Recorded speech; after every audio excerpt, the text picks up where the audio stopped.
નમસ્કાર મિત્રો, અમારી એસઆરટી ગુજરાતી ચેનલમાં તમારું સ્વાગત છે।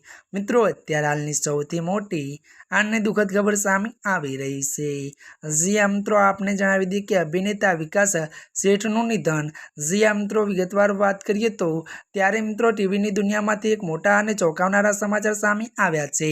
ત્યારે મિત્રો આપને જણાવી દઈએ કે 48 વર્ષીય અભિનેતા વિકાસ ત્યારે શેઠીનું ત્યારે અવસાન થયું છે।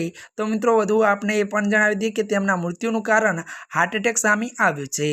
તો મિત્રો મળતી માહિતી અનુસાર વધુ આપને એ પણ જણાવી દઈએ કે ત્યારે મિત્રો વિકાસ શેઠી ત્યારે મિત્રો ટીવીની સાથે ફિલ્મ ઇન્ડસ્ટ્રીનું નામ જાણીતું હતું। ત્યારે ક્योंकि कभी सास भी बहू थी ना સાથે તેઓ કસોટી જિંદગી કી તો હોગા જેવી ટીવી શોનો પણ ભાગ રહી ચૂક્યા છે। ત્યારે વિકાસે પોતાની પત્ની અને જોડિયા બાળકો છોડી દુનિયાને અલવિદા કહ્યું છે। ત્યારે મિત્રો અત્યારની આ દુઃખદ ખબર મળી છે। ત્યારે મિત્રો આજના માટે આટલું જ। અમારી ચેનલમાં નવા હોય તો અમારી ચેનલને મિત્રો તમે લાઈક, શેર અને સબસ્ક્રાઇબ કરી દેજો। ધન્યવાદ।